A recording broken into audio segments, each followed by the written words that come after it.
A blessed day, everyone! Welcome to Kids Online Worship Service.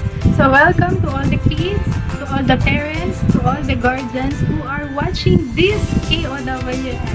Hi po sa inyong lahat. So nawa, nasa mabuti kayong kalagayan. So salamat din sa mga patuloy na nanonood ng ating KOWS dito around sa San Pablo City, sa Alcantara, San Lucas, San Gabriel, and other parts ng ating lugar dito sa San Pablo. So thank you din sa mga taga ng Carla, maging sa Cavite, sa Metro Manila, sa other provinces, internationally. Thank you for all for watching this KOWS. Nawa, patuloy niyo itong suportahan at marami kayong matutunan sa araw na ito. So we start then.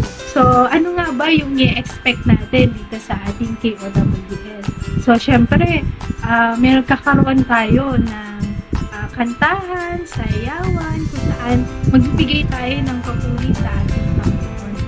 Also, yung mahalagang part din ng ating KOWS, which is mag-aaral tayo ng salita ng Panginoon. Magsasauluin tayo at i-check natin kung meron nga ba tayo na. And sa last part ng ating KOWS, magkakaroon din tayo ng arts and crafts. I-ready nyo na yung mga materials nyo para makapag-gawa tayo ng mga arts na ma-enjoy natin. Okay ba? So kung okay na at ready na ang lahat, settled na kayo, tayo ay magsimula sa tayo. Let us pray. Lord, maraming salamat nga po sa araw na ito. Salamat po sa mga online viewers namin na palagi silang sumusuporta at nanonood ng aming KOWS. Dalangin namin na marami ulit silang matutunan sa araw na ito. Nawa maunawaan nila ang inyong salita at ma-enjoy namin ang aming pagsamba sa inyo sa pamamagitan nitong panonood ng KOWS. Dalangin din po namin na patuloy niyong pagpalain ang gawain na ito at samahan ng mga teachers na ginagamit niyo sa gawain ito. Maraming salamat po sa pangalan ni Jesus. Lahat tayo ay magsabi ng So kids, para naman sa ating announcements, so kailan nga ba ang susunod natin na KOWS? So panoodin muli natin ito sa October 20, 2024. Around 1 p.m. uploaded na siya via Facebook and YouTube. Okay? So, i-like din natin ito, i-share, mag-comment tayo na tayo nanonood sa ating KOWS. And napakahalaga na i-share natin yung link or itong videos na ito sa mga classmates natin, sa mga friends, mga cousins, relatives, para sila rin ay makapanood ng ating KOWS. And syempre, binabati rin niya pala namin yung mga nag-birthday na at mag-birthday pa ngayong September. Happy birthday sa inyo.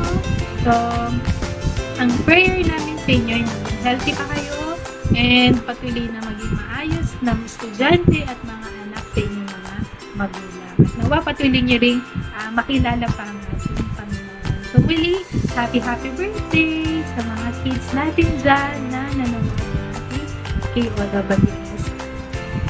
And also, ini-invite din pala namin lahat ng mga parents, guardians, or mga relatives nyo na manood ng aming online worship service na uploaded din dito sa ating Facebook, dito sa ating page ng Gospel Coalition Church. So, every Sunday, meron po kami mga uploaded na recorded videos na pwede nyo mapanood para maka-attend kayo ng Sunday service, makapakinig kayo ng salita ng Panginoon, and nawa patuloy magamit itong platform para makilala niyo ang ating So, thank you po and patuloy niyo supportahan namin KOWS and OWS. And nawa patuloy kayong manood at tapusin itong ating KOWS. So, hi kids! So, ngayon naman darako tayo sa ating song and dance portion. So, ready na ba kayong umawit at sumayaw ng mga papuring awitin para sa ating Panginoon? Yes, so ready na. So before that, meron lang tayong i-share ko lang sa inyo yung lyrics ng ating kakantahin at sasayawin. So ang title nito ay Stop, tapos may dash, go. So inawit ito ng CEF or Child Evangelism Fellowship. So ito yung lyrics niya. Dun sa unang part, sabi, Stop and let me tell you what the Lord has done for me. So, meron ditong dalawa na gagawin natin. Stop or sa Tagalog ay hinto. Tapos, go. Diretso or tuloy lang. So, makikita natin dito, sabi nga. So, stop and let me tell you. So, parang may kinakausap itong kanta na ito. Na sinasabi niya, tigil ka muna, meron akong sasabihin sa'yo. So, ano sasabihin niya? Ano ang ginawa ng Panginoon sa kanyang buhay? So, di ba kids, lagi namin challenge sa inyo na sa lahat ng natututunan nyo, i-share nyo rin ito sa inyong mga classmates. So, parang, friend, i-share ko lang sa'yo, sabihin ko lang sa'yo mga natutunan ko sa Sunday school. So, ganun. Sabi nga dito, ano yung ituturo or isasabihin niya? Sabi nga, He forgave my sin and He saved my soul. He cleansed my heart and He made me whole. So, makikita natin dito ang Diyos, pinatawad niya ang ating mga kasalanan, iniligtas niya yung ating kaluluwa tayo sa kapahamakan, di ba kids? Yung dapat lahat ay tutungo sa dagat-dagatang apoy, pero dahil sa ginawa ni Jesus, ang lahat ng kikilala sa ating Panginoon bilang Diyos at tagapagligtas ay maliligtas ang kanilang kaluluwa. Sabi nga dito, nilinis na niya ang ating puso. Dati tayo ay makasalanan, laging ayaw natin si Diyos, lagi tayong papalayo. Pero dahil nakilala natin ang Panginoon, yung ating kalooban, yung ating puso, mas gusto na natin makilala ang ating Panginoon. And sabi dito, and He made me whole. So, binuo niya tayo dati. Ang ating buhay, nung hindi pa natin kilala si Jesus, diba? Parang may kulang sa ating buhay. Pero nung nakilala natin si Jesus, naging buo na ang ating, yung buo na tayo, diba? Wala nang kulang sa atin dahil nakilala natin si Jesus. And, next naman, sabi din sa lyrics, go and tell the story of the Christ of Calvary.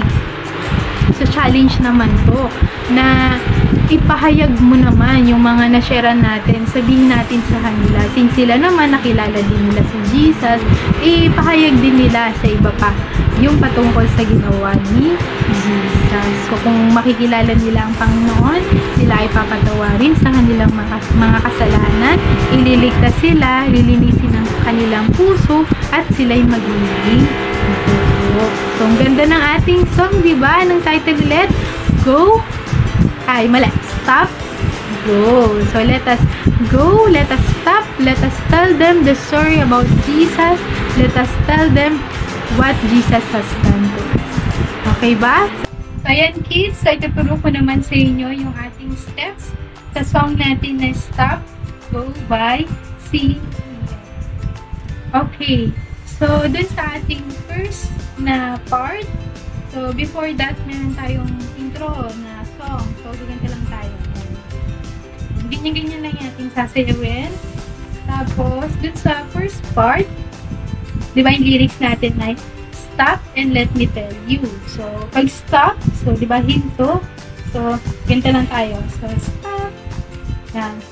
Stop. And let me tell you. Let me tell you what the Lord has done for me. Okay? Stop. And let me tell you what the Lord has done for me. Okay, ito yung ating step. Tapos yung chorus niya na He forgave my sin. So, He forgave my sin. So, He forgave my sin and He saved my soul. He cleansed my heart and He made me whole. Okay? Tapos, ulitin natin yung stop and let me tell you what the Lord has done for me. Okay? So, ulitin natin yung first part.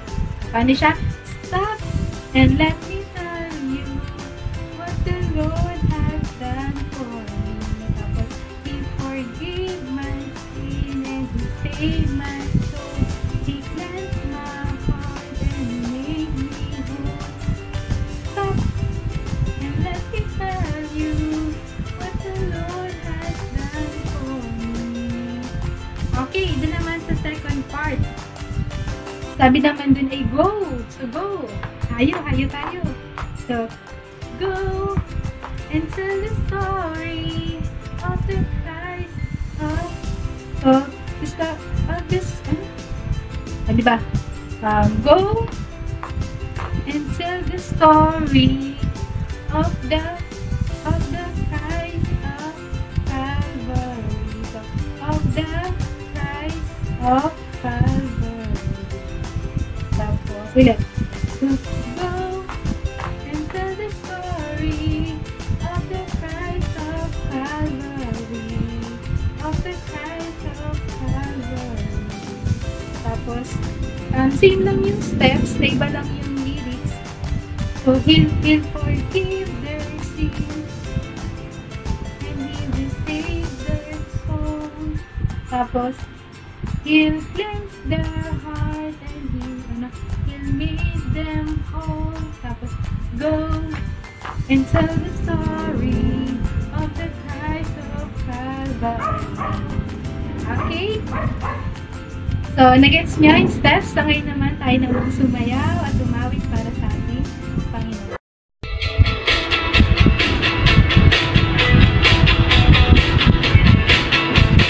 Stop and let me tell you what the Lord has done for me. Stop and let me tell you what the Lord has done for me. He forgave my sin and He saved my soul. He cleansed my heart and He made me whole. Stop and let me tell you what the Lord has done for me. Go and tell the story of the Christ of Calvary. Go and tell the story of the Christ of Calvary. He forgave their sins and He saved their souls. He cleansed their hearts and He made them whole.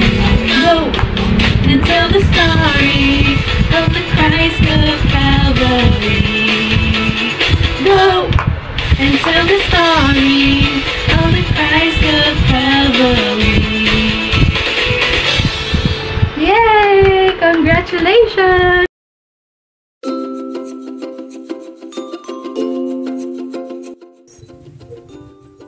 Hello kids! Isang mapagpalang araw sa inyong lahat. At tayo ay magkakasama na naman ngayon dito sa ating Kids Online Worship Service. Salamat sa Panginoon. At tayo matututo na naman mula sa kanyang mga salita. By the way, ako nga pala si Kuya Lem at ako makakasama nyo dito sa ating Bible story. At isi-share ko sa inyo itong patungkol kay Apostol Pablo nung siya ay nasa Corinto. At ang title nga ng aking ituturo ay Ipinangaral ni Pablo ang mabuting balita sa Corinto. At makikita natin ito sa Bible sa mga gawa, kabanata 18, talatang 1 hanggang 11. At pagkatapos nating mabasa itong mga talatang ito ay isi-share ko sa inyo kung ano ba yung pwede nating matutunan mula sa mga talatang ito. So, ihanda nyo na ang inyong mga sarili at pakinggang mabuti yung aking babasahing mga talata. Okay? So, magsama-sama tayo!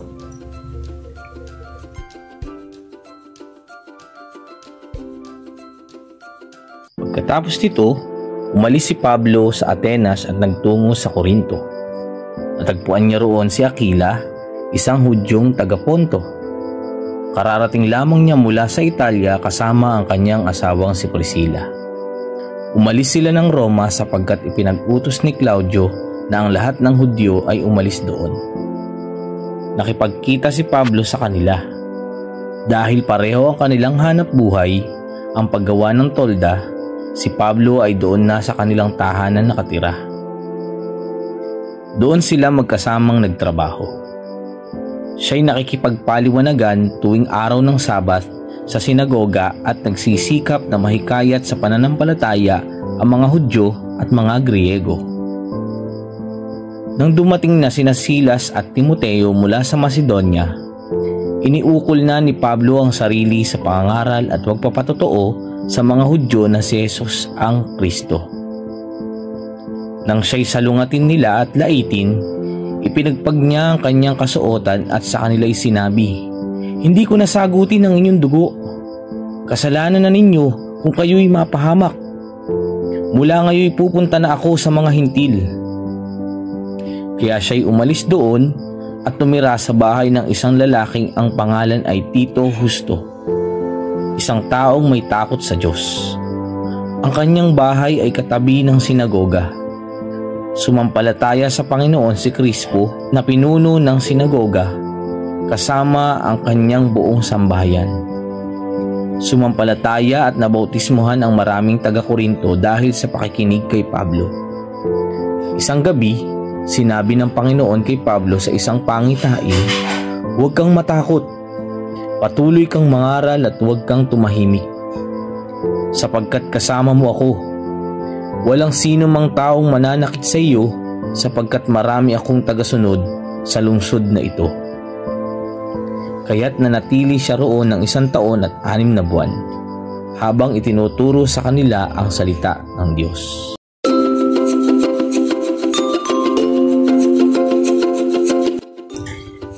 Ayan mga bata, nabasa na natin yung mga talata mula sa Aklat ng Mga Gawa 18, 1 hanggang 11. At nakita nga natin ito ay kwento ni Pablo.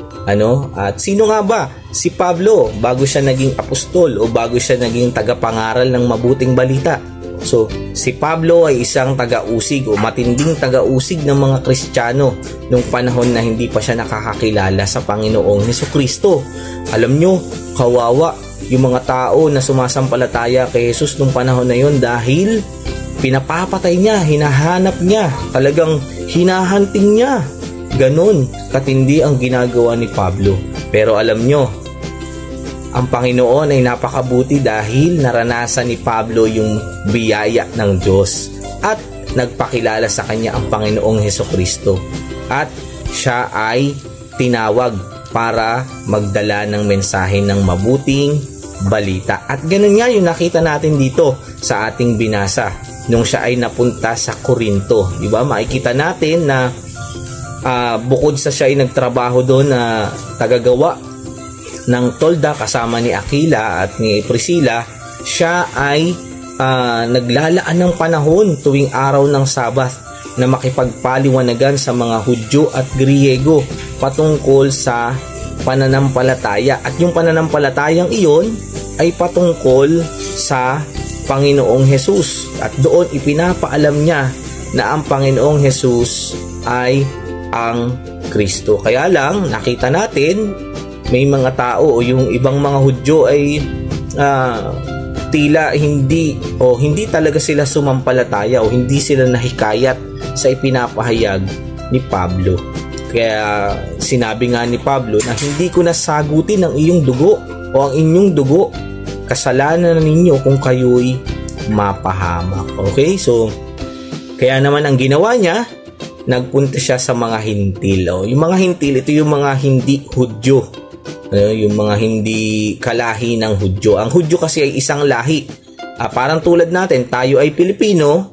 Dahil hindi tayo Hudyo, tayo ay mga hintil. Sa English, Gentiles. Ibang lahi natin. Yun ang tawag ng mga Hudyo sa mga hindi Hudyo. Okay?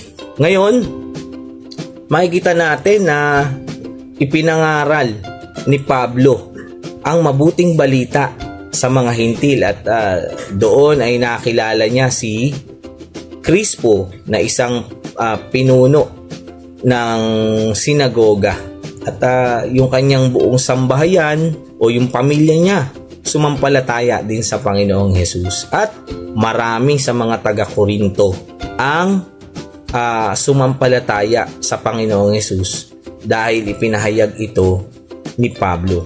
At nakita natin na si Pablo merong pangitain sa kanya ang Panginoon na sabi sa kanya, huwag kang matakot. Patuloy kang mangaral at huwag kang tumahimik sapagkat kasama mo ako. So sabi ng Panginoon, sasamahan niya si Pablo. At nangyari talaga yun. Kung makikita natin yung kasaysayan ng buhay ni Pablo, kung paano siya ginamit ng Panginoon, napakaganda dahil talagang hindi siya iniwan ng Diyos sa kanyang paglilingkod sa kanya. Ngayon, sa mga bagay na ito, napakadami nating matututunan. Okay? So, meron ako dito mga ilang bagay. Una, yung pinangangaral ni Pablo ay ang mabuting balita ay patungkol sa Panginoong Hesus. So, ano ba yung mabuting balita patungkol sa Panginoong Hesus? Una, si Hesus ay ang Kristo o ang tagapagligtas. So, siya yung Mesaya o Mesyas. So, at paano niya ginawa yung pagliligtas? So, naaalala nyo, siya ay namatay sa krus. Inilibing dahil siya ay namatay, ngunit muling nabuhay. At hindi na muling namatay. At kaya nga, yung mga sasampalataya sa kanya, sabi sa Juan 3:16, sapagkat gayon na lamang ang pag-ibig ng Diyos sa sanlibutan. No? Kaya yung kanyang bugtong na anak, ang Panginoong Hesus, ibinigay niya upang ang sino mang sumampalataya o sasampalataya ay hindi mapahamak kundi magkaroon ng buhay na walang hanggan.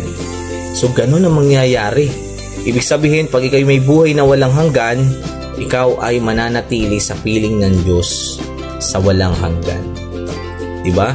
At dahil doon, yung isang taong sasampalataya din sa Panginoong Hesus, siya ay magiging kabilang sa pamilya ng Diyos. Kaya ituturing siya o bibigyan ng karapatang maging anak ng Diyos, di ba? Juan 1:12. Ayun ang makikita natin dito na sinasabi sa mabuting balita. At tandaan nyo, hindi lang tagapagligtas si Jesus. Siya rin ang Panginoon. Siya nga ang Panginoon ng mga Panginoon, hari ng mga hari. Kaya nga napakahalaga na tayo ay magsuko ng buhay sa Kanya. Pag sinabing magsuko, yung bang kaya ka hindi nagagawa ng kasalanan dahil Panginoon mo ang Panginoong Hesus. Sinusunod mo yung utos niya at ang utos niya, umiwas ka o lumayo ka sa paggawa ng kasalanan. Ganon pag sinabi mong Panginoon, kahit anong mangyari, susundin mo siya. Hindi ka papayag na hindi mo magawa yung pinagagawa ni Jesus kahit na mahirapan ka. Dahil ganon ang pagsusuko ng buhay sa Panginoon. Ang isang illustration yan, mga bata, yung bang ikaw dati yung nagdadrive ng sasakyan mo at kahit saan mo gustong magpunta. Pero ngayon, kung sinasabi mong si Jesus na ang iyong Panginoon, siya yung magdadrive ng sasakyan mo at dadalin ka niya kung saan man niya gusto at ikaw ay susunod lamang.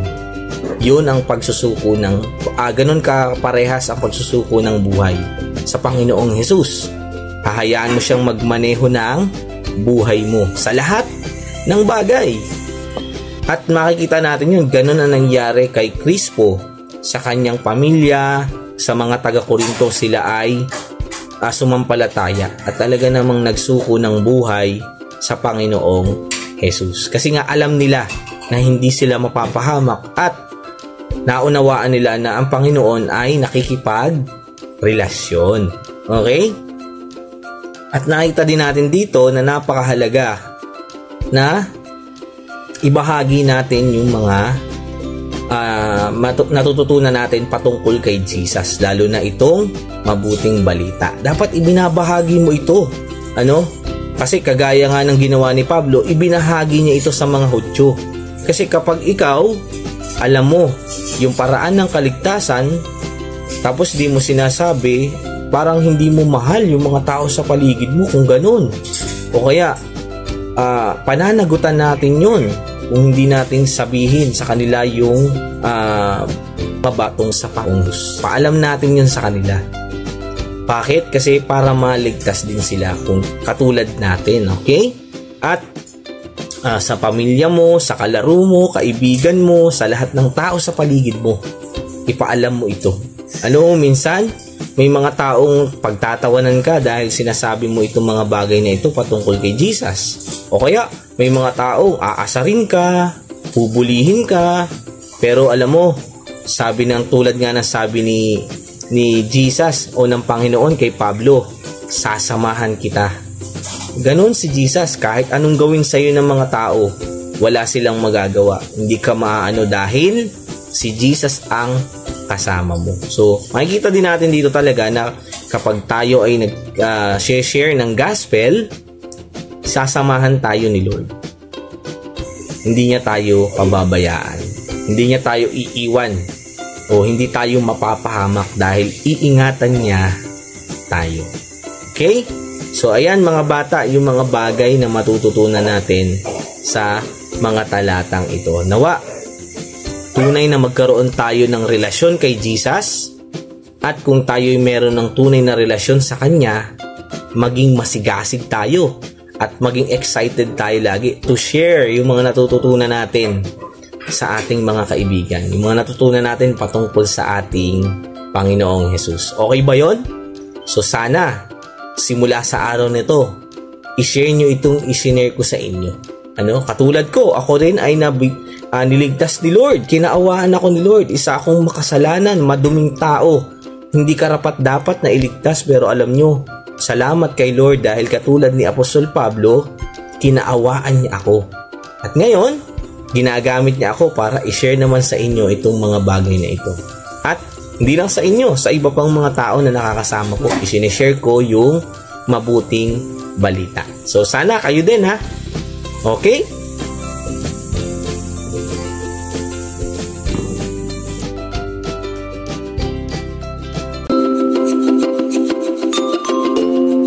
Okay, mga bata, nagbabalik tayo. Malaman natin kung talagang kayo ba ay may natutunan mula sa ating pinag-aralan. Mula nga ito sa aklat ng mga gawa, 18, 1 hanggang 11. Meron akong inihandang mga tanong at sana sumagot kayo. Pwede nyong isulat yung mga sagot ninyo at tingnan natin kung talagang tama yung mga naisagot ninyo sa mga tanong na ibibigay ko ngayon. Okay? Handa na ba kayo para sa ating review? Alright. So, sige, simulan na natin. Unang tanong, napakadali lang nito mga bata. Saan nagpunta si Pablo pagkatapos niyang makagaling sa Atenas? Saang bayan nagpunta si Pablo pagkagaling niya sa Atenas?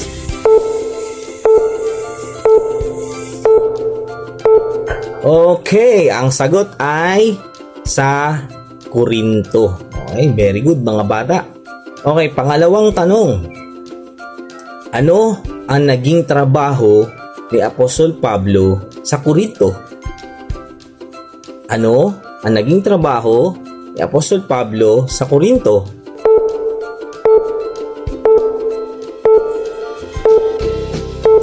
Ang sagot, tagagawa ng tolda.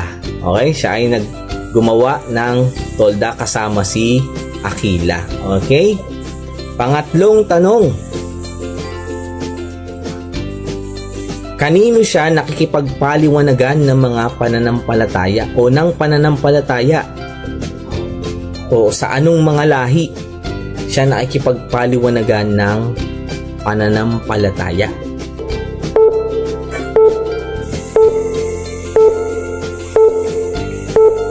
Ang sagot, sa mga Hudyo at Griego. Okay? So, ayan ang sagot natin. O, ikaapat na tanong. Ano ang mensaheng ipinapaliwanag o ibinabahagi ni Pablo sa mga Hudyo? Ano ang mensaheng ibinabahagi o ipinapaliwanag ni Pablo sa mga Hudyo?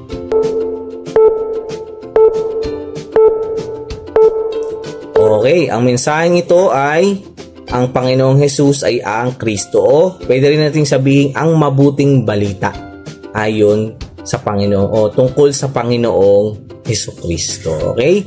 So, maalin dun sa dalawang yun ang sagot. Okay? Okay. Ito. Last question. Ano ang gagawin mo kung ikaw alam mo na si Jesus ang tagapagligtas?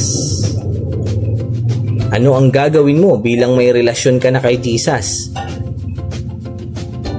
At alam mo na siya ang tagapagligtas, ang Panginoon at ang tagapagligtas. Okay, ready? Go!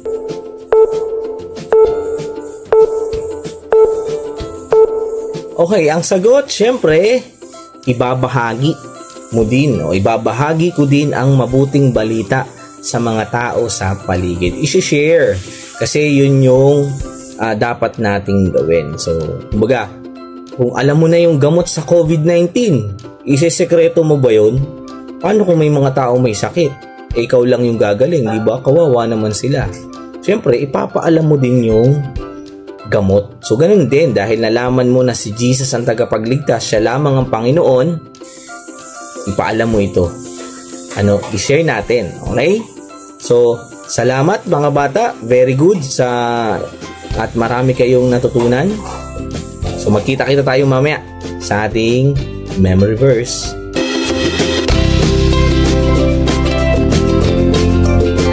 Yan. So, nagbabalik tayo mga bata sa ating memory verses o memory verse. Okay? So, sa ating pagsasaulo ng talata, ito ay napakahalaga. So, kasi nga, ang ating sasauluhin, ito ay galing sa salita ng Diyos.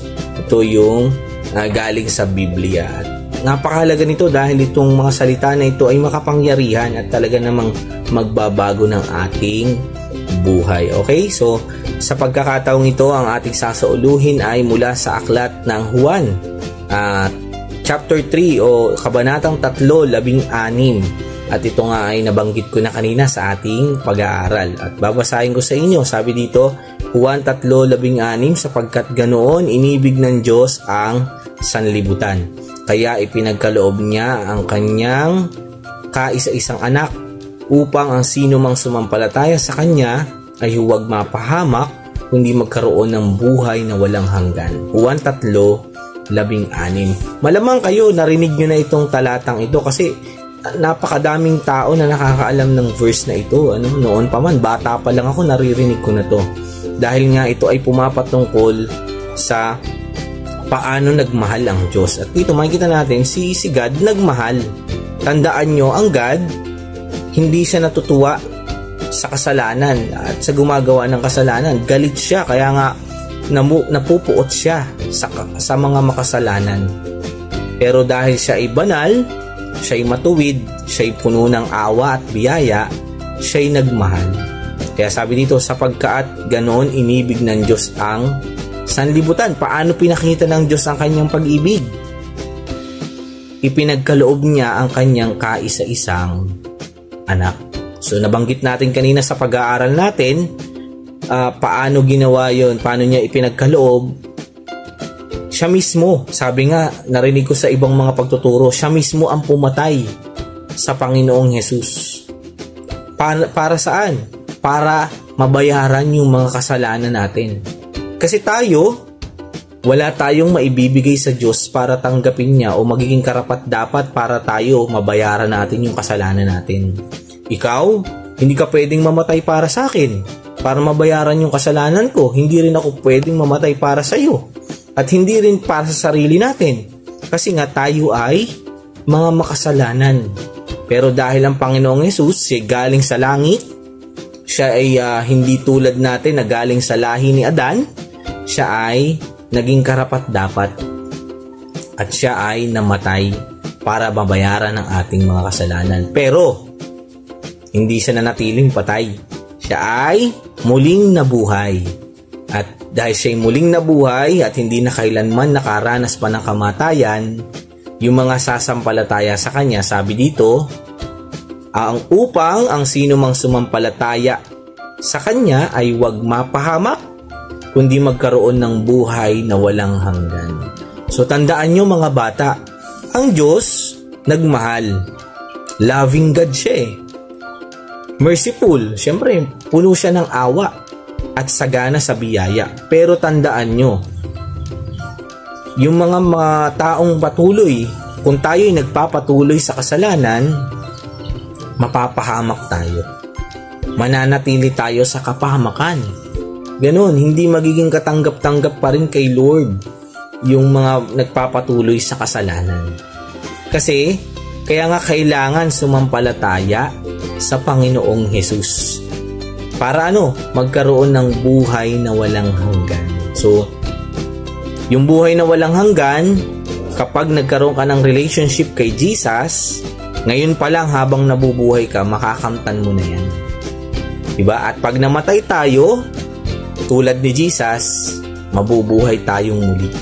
At pag tayo nabuhay muli, tayo ay mapupunta sa piling ng Diyos. At doon sa piling ng Diyos, sa langit, sa lugar na inihanda ng Panginoon, wala na doong kasalanan, wala nang kalungkutan, wala nang sakit, wala nang mga negative na bagay, wala nang masasamang bagay doon. At doon, mananatili tayo doon na nandoon na kasama natin ang Panginoong Hesus. Diba? Pero yung mga mapapahamak, nakakalungkot. Dahil itong kapahamakan na ito, ang ibig sabihin nito ay yung pagkahiwalay sa Diyos sa walang hanggan. Tayo may buhay na walang hanggan, sila mahihiwalay sa Diyos sa walang hanggan. Kaya nga, kung ikaw hindi ka pa lumalapit kay Jesus, hindi mo pa sinusuko ang buhay mo sa Kanya, lumapit ka sa Kanya dahil matitiyak mo na kapag natapos na yung buhay mo dito sa lupa, makakaasa ka na sa buhay na walang hanggan, mananatili ka sa piling ni Lord. Okay? Hindi ka mapapahamak. Yun. Kaya nga, dito, sinasabi lang sa atin dito na ngayon pa lang, habang nabubuhay tayo, mapapaghandaan na natin kung saan tayo pupunta. Diba? Parang ganito yan. Pag pupunta ka halimbawa sa isang lugar, halimbawa gusto mong pumunta sa Disneyland, Hong Kong Disneyland. Diba? Siyempre, bago ka pumunta doon, hindi ka naman basta-basta pupunta. Paghahandaan mo muna, magpaplano ka muna.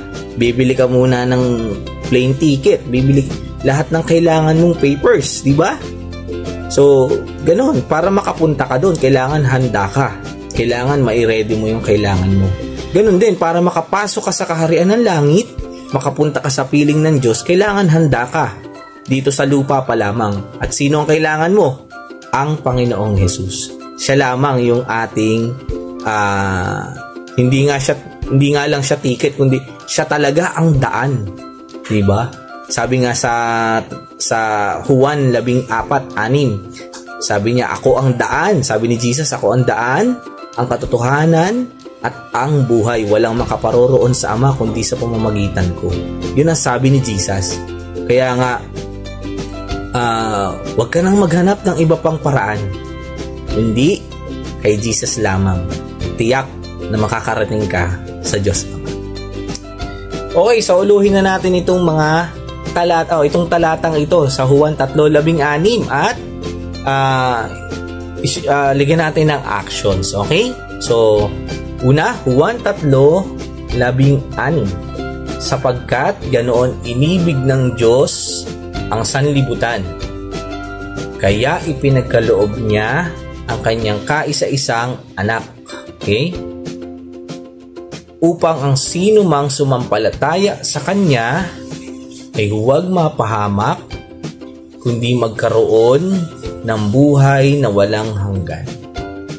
Juan 3:16. Okay? Ulitin nga natin. So, isa pa. Already. Juan 3:16. Sapagkat ganoon inibig ng Diyos ang sanlibutan, kaya ipinagkaloob niya ang kanyang kaisa-isang anak, okay, upang sino sumampalataya kanya ay huwag mapahamak, kundi magkaroon ng buhay na walang hanggan. Juan 3:16. Okay? So, napakadali lang ng actions na yun. So, kayo naman, already, get set, go! Juan 3:16. Sapagkat ganoon inibig ng Diyos ang sanlibutan, Kaya ipinagkaloob niya ang kanyang kaisa-isang anak upang ang sino mang sumampalataya sa kanya ay huwag mapahamak kundi magkaroon ng buhay na walang hanggan. Juan 3:16. Okay, very good mga bata. So, sana huwag niyong kalimutan, sana lagi niyong alalahanin itong salitang ito, itong mga talatang ito mula sa ating Panginoon. Kasi ito ang magpapaalala sa atin ng ginawa ng Diyos para tayo ay maligtas. Okay? At pwede nyo itong i-share sa inyong mga kaibigan. So, salamat mga bata at salamat kay Lord dahil nakasama ko kayo ngayon at ako nakapagturo ako sa inyo at nawa ay patuloy pa rin kayong umattend dito sa ating gawain. So, kita-kits ulit soon. God bless!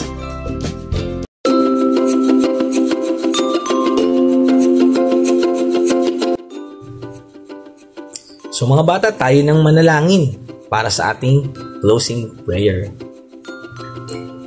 Dakilang Diyos na makapangyarihan sa lahat, kami po'y nagpapasalamat na kami ay nagkasama-sama muli dito na naman sa isang Kids Online Worship Service. Salamat Panginoon sa mga salita mo na aming napakinggan, na aming natutunan at nakita namin na ang kaligtasan ay makakamtan lamang sa pamamagitan ng Panginoong Hesus. At kung kami ay naranasan na yung kaligtasan ito, napakahalaga na ibahagi din namin ito sa iba. Kaya tulungan nyo kami Panginoon na lumago pa ang aming pananampalataya sa iyo at nawa magkaroon kami ng lakas ng loob para ibahagi ang mga natutunan namin sa aming mga kaibigan, kalaro, kaklase, pinsan, sa aming pamilya.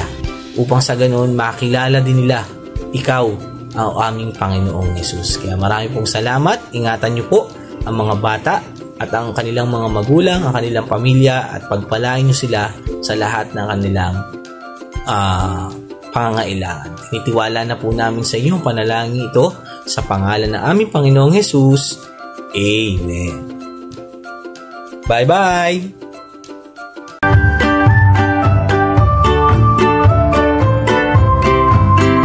Kids, para naman sa inyong arts and crafts, ito lang yung mga materials na kakailangan ninyo. So, kailangan nyo ng gunting, paper, ayan. So, makikita nyo, meron akong pinunit galing sa luma kong mga notebook. So, kailangan din ng tape or kung meron kayong glue, pwede rin. Next, kailangan ng colors and markers, okay? So, ganito yung unang gagawin natin. So, pumilas kayo ng mga ilang piraso sa inyong lumang notebook. Hahatiin natin siya sa gitna. So, kids, kung wala pala kayong pinaglumaan na notebook, pwede rin naman ang typewriting.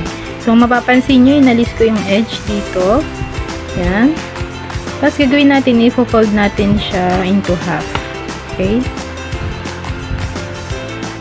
So, yun siyang matiklop. Yan. So, makikita nyo, tinape ko lang siya. So, pwede nyo rin siyang i-glue or i-stapler. So, yan. Basta mapagsama-sama siya at maging mukha siyang booklet.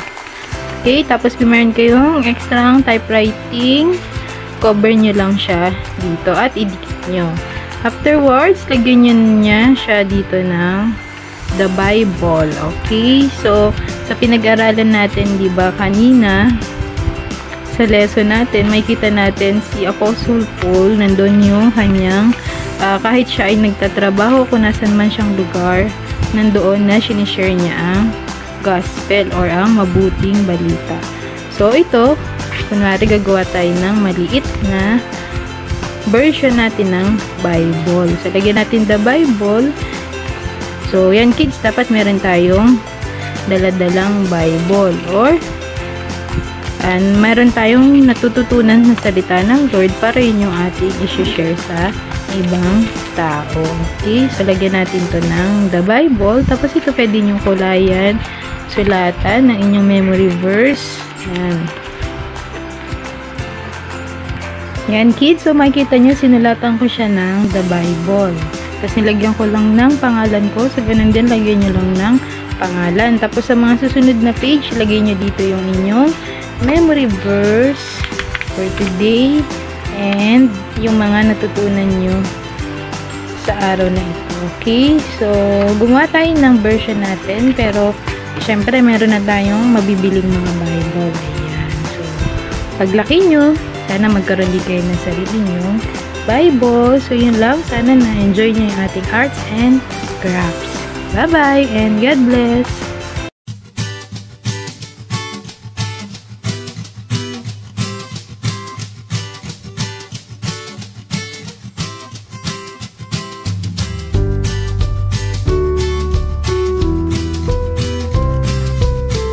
GCC, Gospel Coalition Church. Our mission is to glorify God by proclaiming the gospel until we all attain the whole measure of the fullness of Christ, sharing Christ, changing lives.